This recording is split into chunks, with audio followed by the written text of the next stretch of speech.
इससे पहले मैंने आपको फॉर्मल और इनफॉर्मल सेक्टर्स के बारे में समझाया था कि क्या होता है formal and informal sectors. Then formal and informal credit who gets what, कि रियल में कौन कहाँ से कैसे लेता है, ये बात आपको आगे वाले टॉपिक में जो एक्सप्लेन की गई है कि the rich household get cheap credit from formal.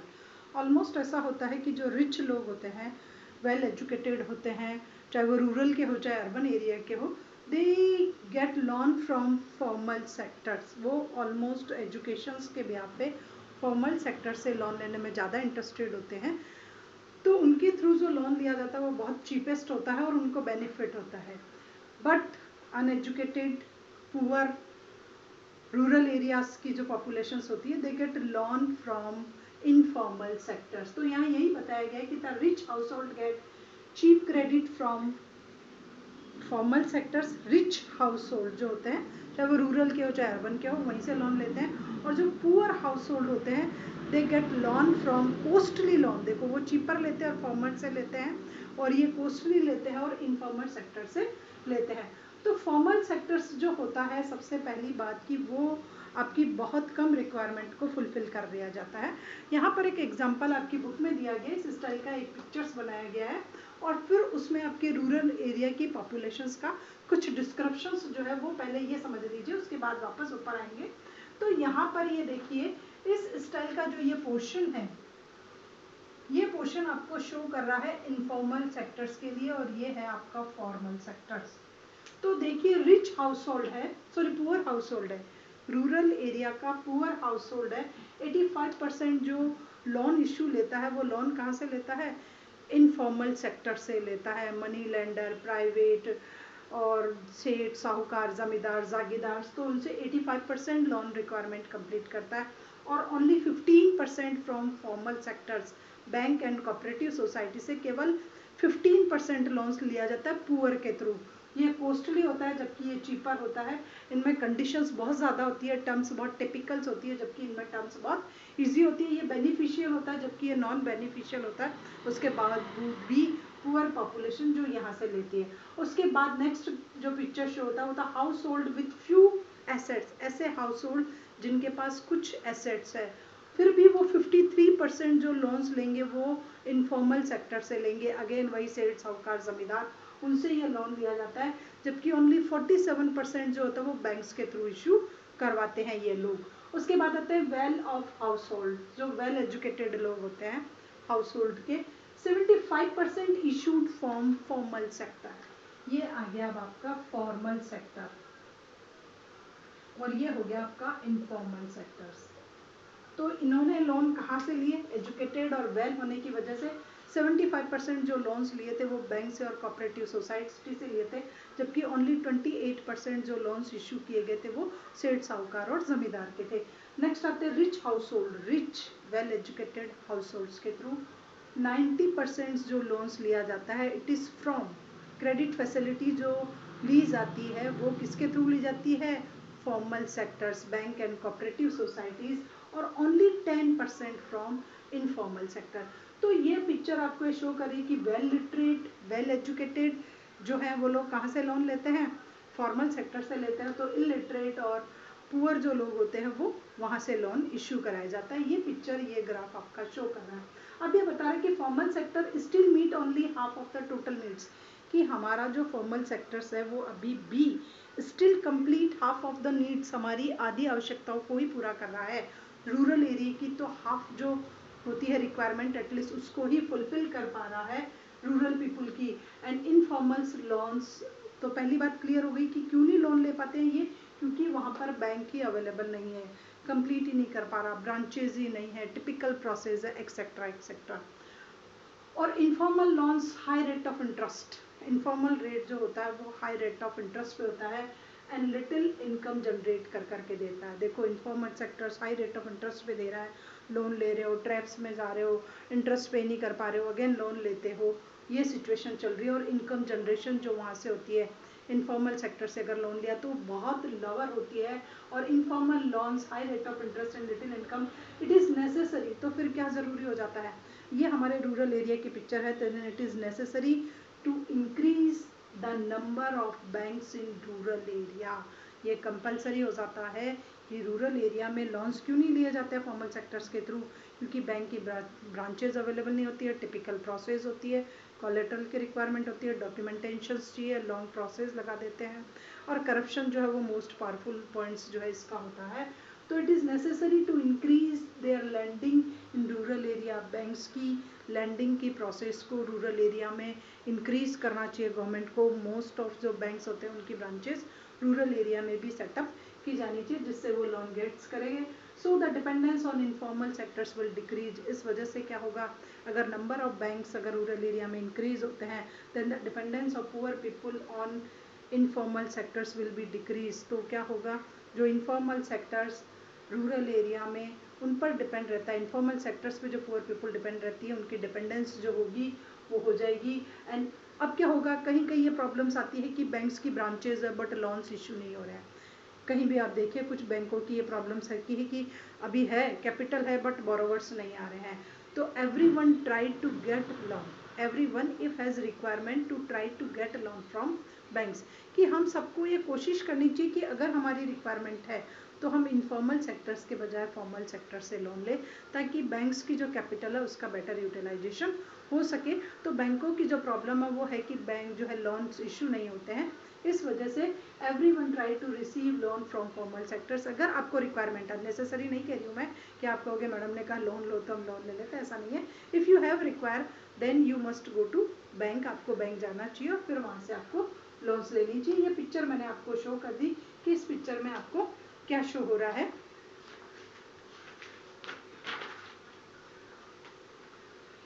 तो यहाँ पर हमने ये सब कुछ देख लिया। अब आता है सेल्फ हेल्प ग्रुप। एक सेल्फ हेल्प ग्रुप जो होता है वो प्रिपेयर किया जाता है रूरल एरिया में। तो ये कहता है कि for poor banks are not everywhere getting loan from banks. सबसे पहली बात रूरल एरिया में क्या होती है, बैंक्स आर नॉट एवरीवेयर, हर जगह बैंक्स नहीं होता है, कहीं बैंक है कहीं ब्रांचेज नहीं है, कहीं क्या है कोई कुछ नहीं आ रहा है। और getting loan from is very typical task, और बैंक से लोन लेना बहुत टिपिकल है। जैसे आपने मेगा वाले केस में पढ़ा कि उसको सैलरी का भी वो देना पड़ेगा, और न्यू जो हाउस लिया एटलीस्ट उसका डॉक्यूमेंटेशंस भी ज़रूरी है। तो proper documentations and collateral is must necessary at the time of issuing loan. जब तक आपको लोन इशू नहीं होगा, जब तक आपके पास आपके प्रॉपर डॉक्यूमेंटेशंस नहीं होंगे, डॉक्यूमेंट्स नहीं होंगे, और आपके पास कोलेट्रल अगर अवेलेबल नहीं होगा तो आपको बैंक लोन देंगे।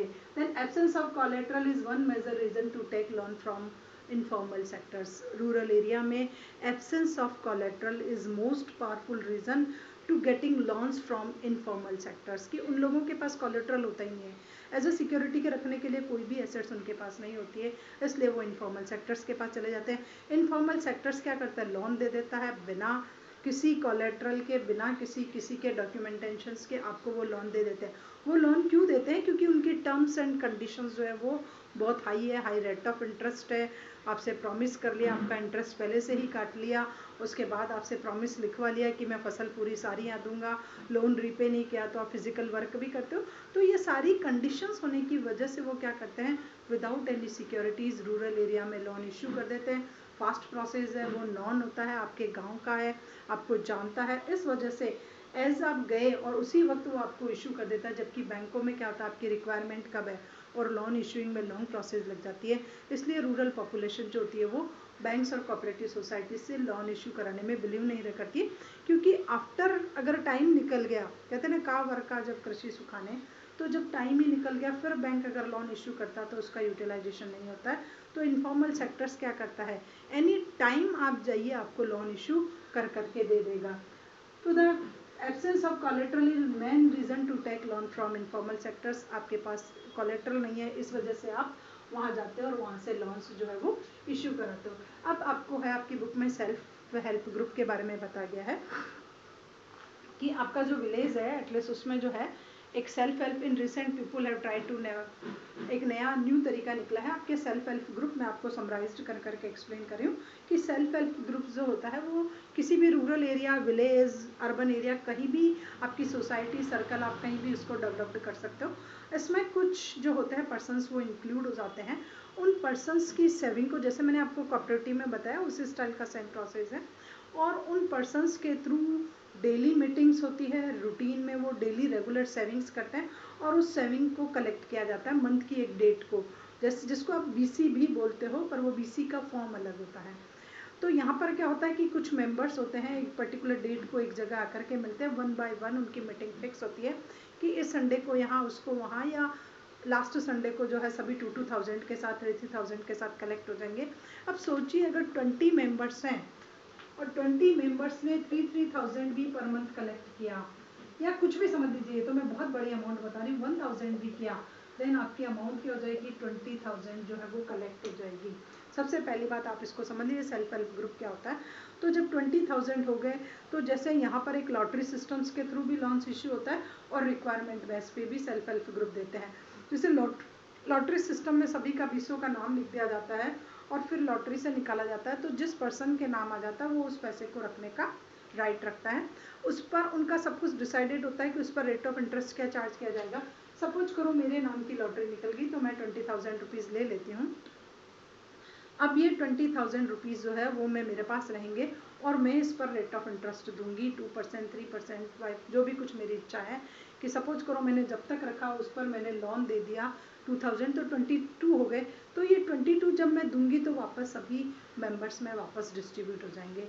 तो इस स्टाइल से इनके कुछ फंक्शंस होते हैं, प्रिंसिपल्स होते हैं, मीटिंग डिसाइडेड होती है, रूल्स रेगुलेशन होते हैं, रेट ऑफ इंटरेस्ट होते हैं, पेमेंट का शेड्यूल भी बिल्कुल फिक्स होता है कि आप वापस पेमेंट करोगे। अब नेक्स्ट टाइम जब मीटिंग होगी मुझे मेरे 2,000 रुपीज़ देने हैं, यानी कि मैं 20,000 रुपये लेकर के उस ग्रुप से निकल जाऊँ, ऐसा नहीं होता है। मैं वापस 2,000 रुपीज़ देती हूँ, फिर नेक्स्ट टाइम लॉटरी किसी और के नाम निकलती है तो वो पैसा उसको दे दिया जाता है। अब उस लिस्ट में मेरा नाम नहीं आएगा। अब लॉटरी जो है वो 19 मेंबर्स के नाम की निकलेगी, फिर लॉटरीज 18 नंबर के नाम की निकलेगी, या कभी कभी रिक्वायरमेंट को देख करके भी लोन दे देते हैं। तो self help group 15 to 20 members होते हैं who meet and save regularly. वो लोग हमेशा मिलते हैं और रेगुलरली कुछ सेविंग करते हैं। 20 to 100 जो है वो उनकी सेविंग का क्राइटेरिया, मोर देन 100 भी हो सकता है। It is totally depend upon your level of income, आपके इनकम लेवल पर डिपेंड करता है। एंड योर सेविंग टेंडेंसी, कि आपकी सेविंग की टेंडेंसी क्या है, it is depend upon him, कि आप कितना बचा पाते हो, तो आप उस पर बचाते हो और सेव करते हो। Depending on the ability to save, कि किसकी कितनी एबिलिटी है, it is totally depend upon then कि आप कितना बचा पाते हो, उस पर होता है। उनकी रेगुलर मीटिंग होती है। Loan from bank on self help group में, अब कुछ लोग क्या करते हैं कि वो जो कलेक्ट किया पैसा वो एज ए कोलेट्रल बैंक में ले जाते हैं, जैसा कोऑपरेटिव सोसाइटी में भी आप करते हो। कोऑपरेटिव सोसाइटी ले जाती है, यहाँ सेल्फ हेल्प ग्रुप ले गया और सेल्फ हेल्प ग्रुप ने क्या किया, उसको एज ए बैंक में वो कोलेट्रल रख दिया आप सभी का पैसा, और फिर वहाँ से लोन इश्यू करवा लिया और उस लोन को फिर वो डिस्ट्रीब्यूट कर देते हैं जो सेल्फ हेल्प ग्रुप के जो मेंबर्स थे। अब उसका यूटिलाइजेशन आप each and every functions which you want to do उस पर कर सकते हो, बट नॉन प्रोडक्टिव यूटिलाइजेशन नहीं होना चाहिए। पेस्टिसाइड्स लेना है, सीड लेना है, आपको tractor, thresher, compressor, handloom, swing machine और निटिंग मशीन कुछ भी आपको लेनी है, बट वो एक किसी इकोनॉमिक एक्टिविटी होनी चाहिए। आपका पर्पज उससे प्रॉफिट अर्न करना होना चाहिए, कुछ अर्निंग स्ट्रॉन्ग करना होना चाहिए। तो ये जो हेल्प ग्रुप इस प्रकार, सेल्फ हेल्प ग्रुप इस प्रकार की जो एक्टिविटी करता है उसका मोटिवेशन होता है कि वुमेन्स लोग जो है रूरल एरिया की, एटलीस्ट वो वुमेन्स जो है वो किसी इकोनॉमिक एक्टिविटी में जो है वो इन्वॉल्व होकर के जो सेल्फ डिपेंडेंस जो है वो बने, ये उनकी थीम्स होती हैं। तो ये जो होता है एक तरीका ये भी है कि आपने बैंक से ले लिया और फिर बैंक से जो लिया आपने उसकी रेट ऑफ इंटरेस्ट सबसे पहली बात लोअर थी in comparison then informal sector. अगर यही वो रूरल पीपल की वीमेन जो थी वो जाकर के अगर इनफॉर्मल सेक्टर से लेती तो उसकी रेट ऑफ इंटरेस्ट हाई होती और टर्म्स एंड कंडीशन बहुत ज़्यादा होती है, आपको वहाँ काम भी करना पड़ता है। यहाँ ऐसा कुछ नहीं है, बैंक ने आपको लोन दिया, आप उस लोन को लाइए और उसका यूटिलाइजेशन कर रही है for in any economic activities, machines purchase करनी, कुछ भी करना एक्सेट्रा आप परचेज कर रहे हो। डिसीजन रिगार्डिंग लोन, अब देखिए इनके कुछ डिसीजंस होते हैं, वो कौन लेगा। डिसीजन रिगार्डिंग लोन, सबसे पहले लॉन्स का यूज फॉर लोन, लोन का यूटिलाइजेशन किस स्टाइल से किया जाएगा, सेविंग कंडीशन क्या होगी, सेविंग की टेंडेंसी क्या होगी, सेविंग की अमाउंट क्या होगी, what is the purpose of loan, loan का पर्पस क्या होगा, या सेविंग का पर्पस क्या होगा, या इस ऑर्गेनाइजेशन को बनाने का पर्पस क्या होगा। उसके बाद होता है इंटरेस्ट, रेट ऑफ इंटरेस्ट क्या चार्ज की जाएगी अगर वो मेंबर्स अपना ही कलेक्ट किया हुआ पैसा, जैसे मैंने आपको ऊपर बताया था कि आप अपना कलेक्ट किया हुआ पैसा देते हो तो उसमें रेट ऑफ इंटरेस्ट क्या होगी, रीपेमेंट की प्रोसेस क्या होगी, and also decided by self help group. तो these are also decided by self help group. तो self help group ने अगर अपना पैसा अपने members को as a loan distribute करने में लिया तो टोटल डिसीजंस क्या होंगे वो सब प्री डिटर्मिनेट होते हैं, वो पहले से डिसाइड कर लेते हैं टर्म्स एंड कंडीशंस जो भी थी लोन की, सेविंग की, पर्पस की, इंटरेस्ट की, रीपेमेंट की, ये सारे डिसीजंस जो है वो सेल्फ हेल्प ग्रुप जो है वो ले लेता है. तो सेल्फ हेल्प ग्रुप जो है these are the building blocks organization of rural areas women. ये बिल्डिंग ब्लॉक्स जो है वो एलिमेंट्स हैं, इसके थ्रू रूरल एरिया की जो पुअर पॉपुलेशंस होते हैं, poor women become self reliant, वो एक सेल्फ रिलायंट हो जाती है, वो मतलब किसी पे जो डिपेंडेंट होती है वो उनकी डिपेंडेंस जो है वो रिड्यूस हो जाती है. एंड रेगुलर जो होता है मीटिंग प्रोवाइड ए मच, एक मंच फॉर डिस्कशंस, और उनकी जो रेगुलर मीटिंग्स होती हैं रूरल वुमेन्स की, मैंने आपको बताया कि उनकी एक रेगुलर मीटिंग्स होती है. This regular meeting provide them a मंच फॉर डिस्कशन, वहाँ वो बैठ कर के डिस्कशंस करती है फॉर देयर प्रोग्रेस, अपनी प्रोग्रेस के लिए कि how become we are strong and strong, कि हम किस स्टाइल से स्ट्रॉन्ग एंड स्ट्रॉन्ग होते जाते हैं.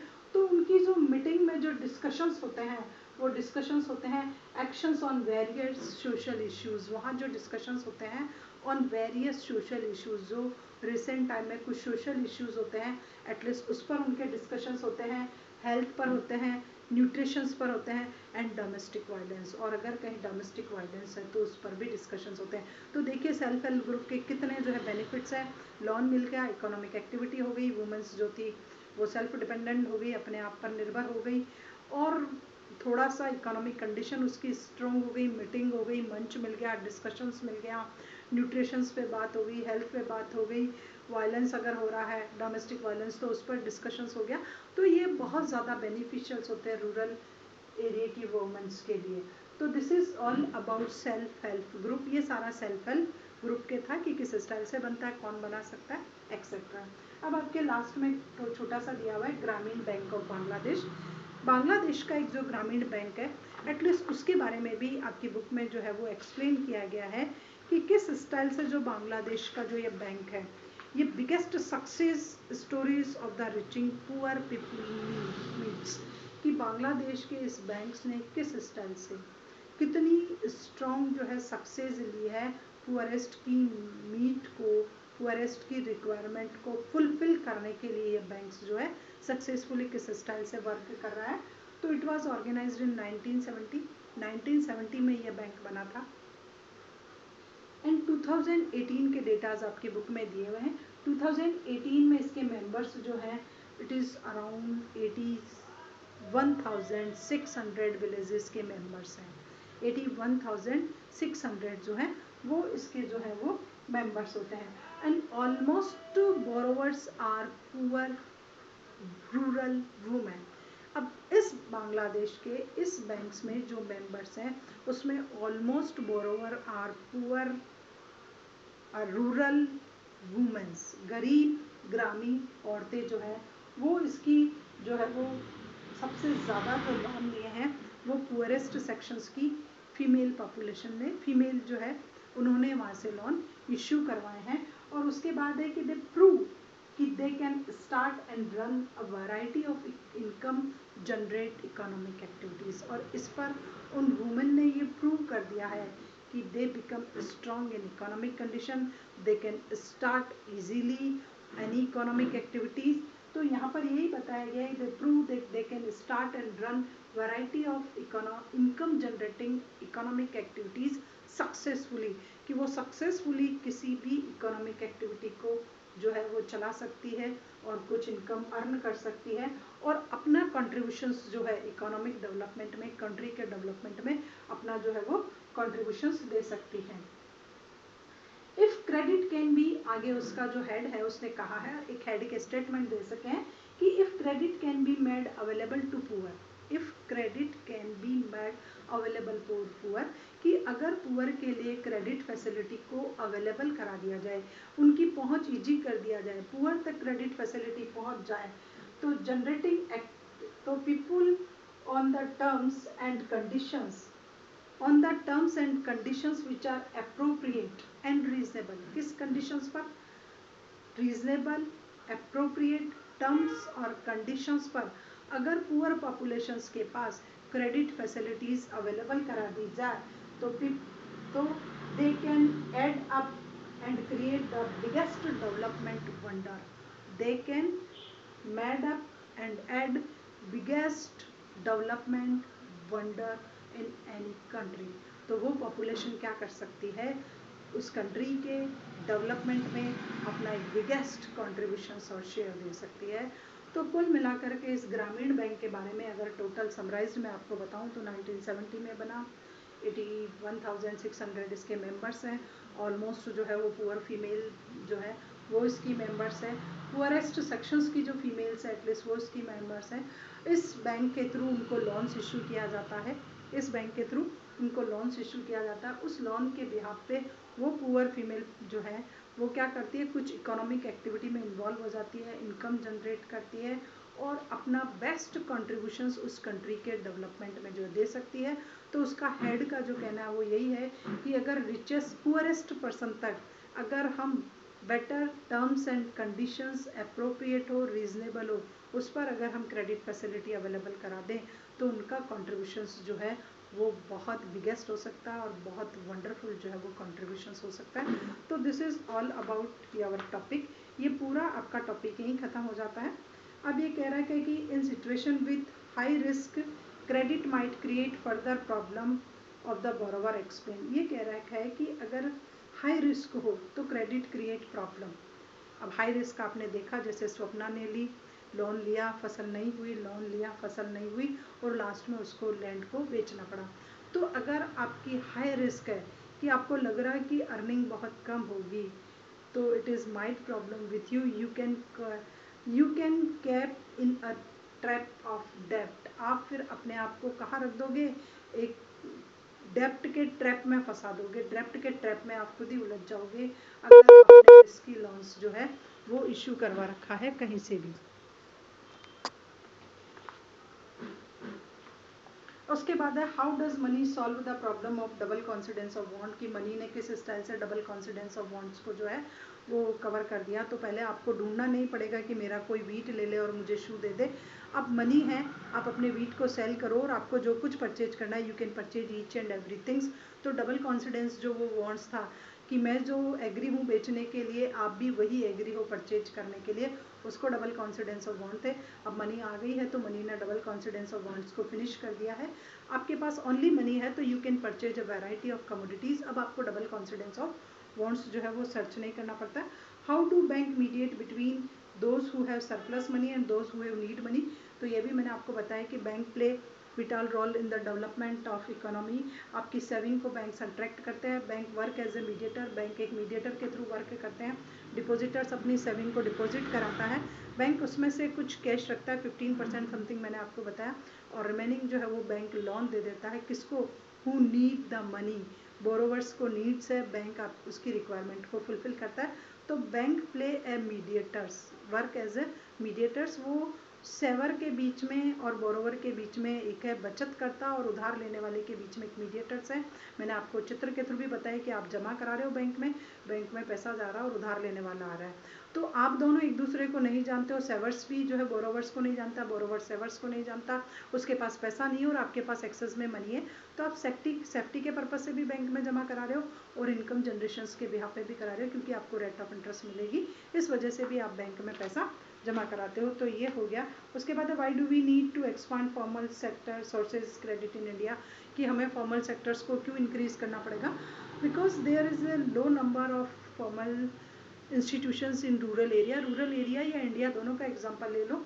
इनफॉर्मल सेक्टर्स की जो इंस्टीट्यूशंस है, बैंक्स है, कोऑपरेटिव सोसाइटीज़ है, उनके नंबरिंग जो है वो बहुत कम है, उनकी ब्रांचेस बहुत लोअर है. तो इस वजह से क्या होता है कि वो लोगों की नीड और रिक्वायरमेंट को फुलफिल नहीं करना पाते हैं. एज जो हमारी पॉपुलेशन है उसके लेवल के अकॉर्डिंग्स जो है बैंक्स की ब्रांचेस हमारी कंट्री में नहीं है, तो हम कहेंगे कि it is necessary to increase the formal sectors, कि ये ज़रूरी है कि फॉर्मल सेक्टर्स को इंक्रीज़ किया जाए, उसकी ब्रांचेस ओपन की जाए, न्यू बैंक्स ओपन की जाए, न्यू कोऑपरेटिव सोसाइटीज़ की, तो because India is second highest populated country और it is totally depend upon agriculture, और एग्रीकल्चर में रिक्वायरमेंट बहुत ज़्यादा होती है और अर्निंग सिस्टम जो है हमारा बहुत लोअर है, हमारे पास सेविंग नहीं है, तो almost population is depend upon his और हर economic activities on loan. Almost जो पॉपुलेशन है अपनी इकोनॉमिक एक्टिविटीज़ के लिए बैंक्स पे ही डिपेंड रहती है। उसके बाद है what is the basic idea behind the self help group for poor, explain in on words, आपके शब्दों में बताना है कि इसकी रिक्वायरमेंट क्यों है सेल्फ हेल्प ग्रुप की। तो इसकी रिक्वायरमेंट के बिहाफ पे ये होगा कि it is made by women's and for women's, women's के थ्रू बनाया गया, वुमेंस के लिए बनाया गया, डेवलपमेंट के लिए बनाया गया, सेविंग उनकी जो है वो कलेक्ट हो गई और एक की रिक्वायरमेंट फुलफिल हो गई, इकोनॉमिक एक्टिविटीज़ हो गई, फीमेल पॉपुलेशन की इकोनॉमिक कंडीशंस जो है वो स्ट्रॉन्ग हो गई, तो सेल्फ हेल्प ग्रुप को गवर्नमेंट को प्रमोट करना चाहिए। What are the reason why the bank might not be willing to lend certain borrowers, क्या कारण होते हैं कि बैंक कुछ बोरोवर्स को लोन नहीं दे पा रहे हैं। तो in the absence of collaterals documentations bank can not sign any loan to any one, चाहे वो रिच हो और चाहे पुअर हो, अगर आपके पास कोलेट्रल नहीं है, डॉक्यूमेंटेशंस नहीं है, डॉक्यूमेंट्स प्रॉपर नहीं है, then bank not sign you any one amount, तो बैंक आपको किसी भी प्रकार का कोई भी अमाउंट जो है वो साइन नहीं करेगा इन the absence of documents. In what does ways Reserve Bank of India supervise the functioning of banks? Why it is necessary कि RBI किस स्टाइल से सुपरवाइज करता है।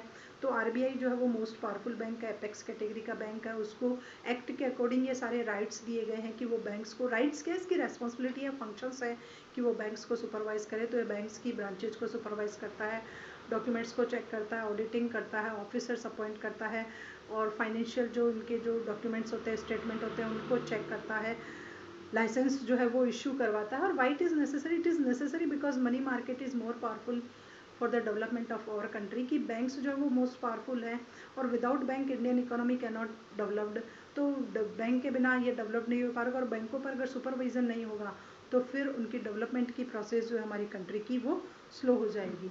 उसके बाद analysis the role of credit development, credit development का क्या role होता है, आपको वो डेवलप करना है कि क्रेडिट से जो होता है वो क्या होता है, इकोनॉमिक एक्टिविटी चल सकती है, अर्निंग हो सकता है, एम्प्लॉयमेंट अपॉर्चुनिटी हो सकती है और अगेन आप किसी और को भी एम्प्लॉयमेंट दे सकते हो। फॉर एग्जांपल जैसे उस शू मेकर ने जो है कुछ वर्कर्स को हायर किया था, तो इस स्टाइल से हो गया है। तो ये बहुत सारे क्वेश्चन हैं आपके इसमें।